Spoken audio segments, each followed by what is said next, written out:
আসসালামু আলাইকুম সবাইকে। ভিডিও দেখে তো বুঝতেই পারছেন আমি আজকে আপনাদের সাথে ডেজার্ট সাফারিতে ঘোরাঘুরি করার একটা অভিজ্ঞতা শেয়ার করব।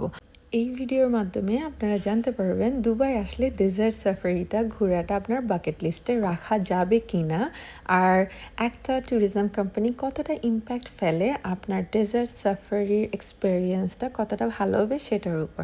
সো চলুন দেরি না করে শুরু করি। আমি বেশ 2-3 দিন সময় নিয়ে ভালোভাবে সার্চ করে সোশ্যাল মিডিয়ার বিভিন্ন প্ল্যাটফর্ম থেকে এই কোম্পানিটাকে খুঁজে বের করি যাদের রিভিউ অনেক ভালো ছিল। আর ফ্র্যাঙ্কলি স্পিকিং ওরা আসলে অনেক ভালো ছিল, আর প্রাইস রেঞ্জ মোটামুটি কম ছিল। 69 দিরহাম পার পারসন ছিল। বাসা থেকে পিক আপ ড্রপ আপ দুইটা ছিল। যেহেতু আমি আজমান থাকি, আজমান থেকে দুবাইতে আসা যাওয়া করতে এমনিতে 100 দিরহাম খরচ হয়ে যায় দুজন গেলেও। পাবলিক ট্রান্সপোর্টের কথা বলছি। আর সেক্ষেত্রে 69 দিরহাম দিয়ে পুরো ডেজার্ট সাফারি এক্সপিরিয়েন্স আমার মতো অনেক ভালো একটা রেঞ্জের মধ্যে ছিল আর কি। আর এখানের মধ্যে মোটামুটি সব কিছু বাকিরা যেরকম দেয় ওরকমই ছিল। কোয়াড রাইডটা ছিল না, কারণ কোয়াড রাইড পার পারসন 250 দিরহাম করে। আমি একটু লেট বুকিং করেছিলাম, মানে উইন্টারের একদম লেটে, যার কারণে আমার খুব গরম লাগছিল। আমি অতটা আশেপাশে ঘুরে দেখে ভিডিওগুলো করিনি। আর পাখির সাথে ছবি তোলা ভিডিও করা এটা পার পারসন 30 দিরহাম থেকে স্টার্ট হয়। আপনি নেগোসিয়েশন করে 10 দিরহাম পর্যন্ত আনতে পারেন। আমি 10 দিরহাম করে করেছিলাম। আর আমার ডুন ডাইভ করে ডেজার্টের মাঝখানে যাওয়ার সময়টা খুবই ভালো ছিল, যার কারণে আমি ডেজার্টের মাঝখান থেকে সানসেটটা দেখতে পেরেছি। কিন্তু অনেক বেশি উইন্ড থাকার কারণে আমি প্রপারলি কোনো ছবি বা ভিডিও করতে পারিনি।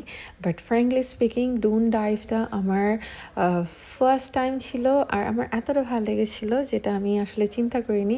সেকেন্ড, আমরা যখন আসি তখন অলমোস্ট খাওয়ারের সময় হয়ে গিয়েছিল, সেজন্য আমরা খুব বেশি রাশ করছিলাম ক্যাম্পের দিকে যাওয়ার জন্য। খুব ক্ষুধাও লেগেছিল। আমরা ব্যাগে করে কোনো স্ন্যাক্স কোনো কিছু নিয়ে যাইনি। ফার্স্ট ওরা আমাদেরকে রিফ্রেশমেন্ট দিয়েছিল ফালাফল, ফ্রেঞ্চ ফ্রাই, এতটুকুই। দেন আমাদেরকে ইমিডিয়েটলি আধা ঘন্টার মধ্যে আবার খাবারের জন্য ডাকা হয়, যেখানে অনেকগুলো ভ্যারাইটিস ছিল। চাউমিন হতে শুরু করে রাইস, পোলাও, তারপর হচ্ছে বারবিকিউ যেটা দিয়েছিল সেটা খুব লিমিটেড ছিল। খাবারের কোয়ালিটি আমার টোটালি ভালো লাগেনি। টেস্টলেস ছিল অনেকগুলো খাবারে তো লবণই ছিল না এমনটা। বাট ওভারঅল কিছু কিছু একটা খাবার একটু ভালো ছিল। সো খাওয়ার এক্সপেকটেশন এখানে আমার মতে না রাখাই ভালো এত কম প্রাইসের মধ্যে। যদি আপনি খাবার উপভোগ করতে চান তাহলে আমি বলবো প্রিমিয়াম ভার্সন বুক করার জন্য, যেখানে আপনি লাইভ খাবারের কাউন্টারগুলো পাবেন। হয়তো ওখানে খাবার ভালো। যেহেতু আমি প্রিমিয়াম ভার্সন বুক করিনি সেজন্য আমি ঠিক বলতে